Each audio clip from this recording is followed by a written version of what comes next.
শাকিব খান নকলের রাজা।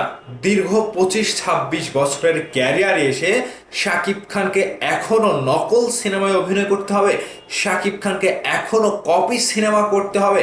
ওরে ভাই রে ভাই, সোশ্যাল মিডিয়াতে শাকিব খানের হেটারদের এরকম মন্তব্যে ঢোকা যাচ্ছে না। ভাই ব্রাদার্স, গতকালকে তুফান সিনেমার যে টিজার রিলিজ হয়েছিল, সেই টিজার রিলিজ হওয়ার পরে এখন কিন্তু সোশ্যাল মিডিয়াতে এরকম কিছু মন্তব্যের জোয়ার ভাসছে যে শাকিব খান তুফান সিনেমাটি কেজিএফ সিনেমা এবং অ্যানিমেল সিনেমা থেকে ইন্সপায়ার হয়ে শাকিব খানের পরিচালক রায়হান রাফি তুফান সিনেমাটি কপি করেছে। আর আরেকটি কথা হচ্ছে যে অনেকেই প্রশ্ন তুলছেন যে শাকিব খানের তুফান সিনেমাটিতে তাহলে নায়িকা নেওয়ার কি দরকার ছিল, যেহেতু নায়িকাকে এক পলকও দেখানো হয়নি, একটু এক সেকেন্ডও নায়িকাকে দেখানো হয়নি। তাহলে তো ভাই ব্রাদার্স, যখন এরকম কথা আসছে তখন এই বিষয়গুলো নিয়ে একটু কথা না বললেই নয়। কারণ আমরা একজন শাকিব খানের ভক্ত হিসেবে তথা সাকিবিয়ান হিসেবে বাংলা সিনেমার দর্শক হিসেবে মুখ বুজে তো আর থাকতে পারি না, তাই তো? এখন এই যে নকল করা, কপি করা, শাকিব খান কপির রাজা, এই বিষয়গুলো নিয়ে একটু আলোচনা করব এবং এবং আপনাদের ভুল ধারণাটা আমি একটু ভেঙে দিতে চাই। দয়া করে পুরো ভিডিওটা দেখে যাবেন।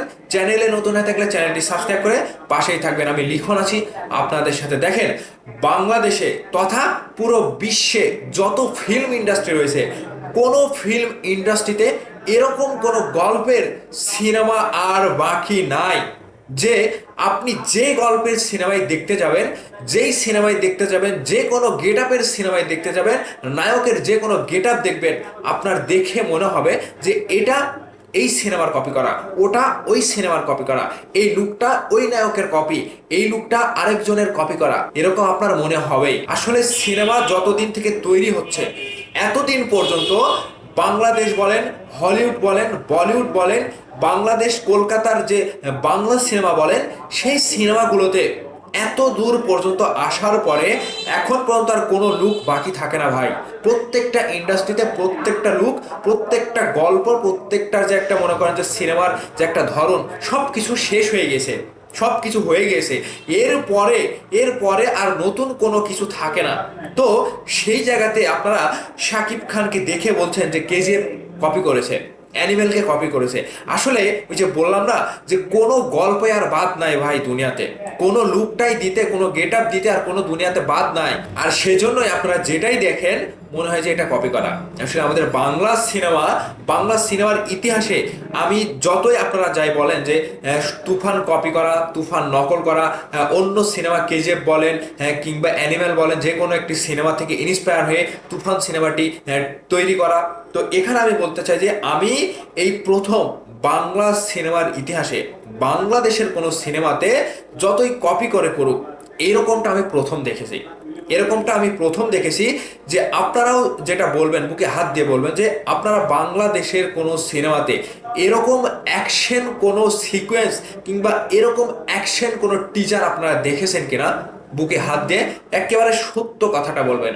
আপনি শাকিব খানের ফ্যান হতে আমি বলছি না আপনাকে, আপনি বাংলাদেশের অন্য কোনো যে কোনো নায়কের ফ্যান হন কিংবা সিনেমা না দেখেন, আপনি সত্যটা বলবেন যে বাংলাদেশের কোনো সিনেমাতে, বাংলা ফিল্ম ইন্ডাস্ট্রির ইতিহাসে এরকম কোনো টিজার আপনি দেখতে পেয়েছেন কিনা যেটা শাকিব খান ভাই দেখালো, হোক সেটা নকল, হোক সেটা কপি।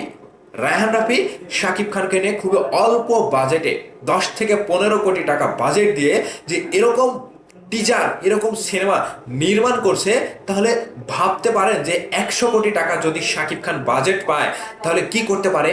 হ্যাঁ, 100 কোটি টাকার গল্প দিয়ে অনেকেই এর আগে গলাবাজি করেছে যে আমার সিনেমা 100 কোটি টাকা দিয়ে নির্মাণ হচ্ছে, কিন্তু তারা তো পারেনি। আর যে 10 থেকে 15 কোটি টাকা দিয়ে যে শাকিব খানকে দিয়ে এরকম ভাবে ব্যবহার করা যায়, সেটা রায়হান রাফি দেখিয়ে দিয়েছে, কিন্তু চোখে আঙ্গুল দিয়ে দেখিয়ে দিয়েছে যে আসলে শাকিব খানকে সঠিকভাবে ব্যবহার করলে, শাকিব খানকে সঠিকভাবে ব্যবহার করতে জানলে বিষয়টা কোন পর্যায়ে চলে যায়, শাকিব খানের হাইপটা কোন লেভেলে উঠে যায় এবং শাকিব খানের গেট আপ বলেন, লুক বলেন, অ্যাকশন বলেন, কোন লেভেলে তিনি অ্যাকশন দিতে পারে, সেটা কিন্তু তুফান সিনেমার টিজারটা একেবারে চোখে আঙ্গুল দিয়ে দেখিয়ে দিল বাংলাদেশের সকল প্রযোজককে। আজকে তুফান সিনেমার টিজারটি যদি রাজকুমার সিনেমার আগে রিলিজ দিত, রাজকুমার 100% তলিয়ে যেত। শাকিব খানের রাজকুমার সিনেমাটি প্রিয়তমা সিনেমাটি, আমি বলবো যে প্রিয়তমার চাইতেও দ্বিগুণ ব্যবসা যদি করে তাহলে তুফান সিনেমাটি করবে, এটা সন্দেহ নাই। তবে ব্রাদার্স, যারা যারা তুফান সিনেমার টিজার নিয়ে বলছেন নকল করা, কপি করা, আসলে আপনারা নিজেরাই জানেন না যে কোন সিনেমার কপি করেছে। আসলে কপি তো মনে করেন সকলেই করে, সকলেই করে। কেউ ইন্সপায়ার হয়ে করে, কেউ পুরোটা করে, কেউ আবার কিছুটা আংশিকভাবে করে, কিন্তু এটা কপি না ভাই। আপনি একজন পরিচালক, আপনি সিনেমা বানাচ্ছেন, তাহলে কি অন্য পরিচালক সিনেমা বানাবে না? আসলে আপনি সিনেমা বানাচ্ছেন, ও সিনেমা বানাচ্ছে, তাহলে কি সিনেমা বানানোটাই কপি করছেন আপনি? এরকম তো না। ব্যবসার দিক থেকে একজন সিনেমা বানাবে, আরেকজনও সিনেমা বানাবে। এখন এখানে গল্পের দিক থেকে কিংবা লুকের দিক থেকে একটু আংশিক যদি আভাস আসে, তাহলে এটা কপি করা, এটা কপিরাজ, নকল করা, এগুলো বলার কোনো দরকার নাই ভাই।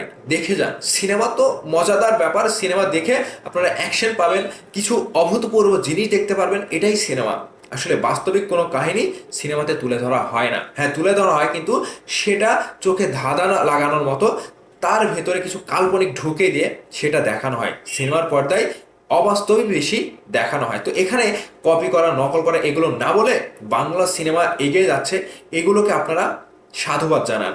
বাংলা সিনেমা শাকিব খান এগিয়ে নিয়ে যাচ্ছে, এগুলোকে আপনারা উৎসাহ দেন। তো এটাই আপনাদের কাছে একটা কথা রাখবো যে এগুলো করা থেকে বিরত থাকুন। বাংলা সিনেমা শাকিব খান এগিয়ে নিয়ে যাচ্ছে, এভাবেই এই ধারাটা চলতে থাকুক, আমাদের বাংলা সিনেমা আবারও আগের মতো ফিরে আসুক, এটাই আমরা চাই। তো তুফান সিনেমাটির টিজার মাত্র প্রকাশ করা হয়েছে 1 মিনিট 28 সেকেন্ড কিংবা 18 সেকেন্ড এরকম। তো এর ভেতরে যে আংশিক তারা দেখিয়েছে, এটা কিন্তু কেবল টিজার, ফুল টিজার কিন্তু এখনো আসেনি, ফুল ট্রেলার কিন্তু এখনো আসেনি। এখানে শাকিব খানের সাথে মিশা সওদাগর রয়েছে, কলকাতার যে ভিলেন, মেন ভিলেন যিশু সেনগুপ্ত রয়েছে, তাদেরকেও কিন্তু দেখানো হয়নি। আর নায়িকাকে দেখানোর প্রয়োজন তারা মনে করেনি যে নায়িকা নিয়ে অন্য কোনো অ্যাকশন ভাবে ট্রেলারটা তারা দেখাবে। এখানে নায়িকাকে দেখানো হয়নি, যেহেতু বাংলাদেশের একটি নায়িকা, কলকাতার একটি নায়িকা, তাহলে এই দুইটি নায়িকার সংমিশ্রণে আরো অ্যাকশন সিকোয়েন্স, এছাড়া মিশা সওদাগরের সিকোয়েন্স, কলকাতার যিশু সেনগুপ্তর যে সিকোয়েন্সগুলো রয়েছে, সেগুলোর কিন্তু একটিও এখানে দেখানো হয়নি। যারা যে বোকার মতো বলছেন যে নায়িকা নেওয়ার কি দরকার ছিল, নায়িকাকে দেখানো হলো না, তাহলে নায়িকা নেওয়ার কি দরকার ছিল? তাদের উদ্দেশ্যে বলতে চাই যে ভাই, আপনারা কেবল চমকটা দেখেছেন, চমকের একটু ঝলক দেখেছেন, পুরো চমকটা এখনো বাকি রেখেছে। তুফানের টিম পুরো চমকটা এখনো বাকি রেখেছে, আগামীতে আপনারা অবশ্যই দেখতে পারবেন। আপনাদের সকলের কাছে জানতে চাই, সকলের কাছে প্রশ্ন রাখতে চাই, তুফান কি আসলে কপি করা, অ্যানিমেলের কপি, কেজিএফ এর কপি? এই বিষয়গুলো নিয়ে আপনাদের মন্তব্য কি? যারা এরকম ভাবে মন্তব্য ছড়াচ্ছে তাদের উদ্দেশ্যে আপনারা কি বলতে চান? ভিডিওর নিচে কমেন্ট করে অবশ্যই আপনাদের মতামতটি জানিয়ে দেবেন। ভালো থাকবেন, সুস্থ থাকবেন। ধন্যবাদ সম্পূর্ণ ভিডিওটি দেখার জন্য।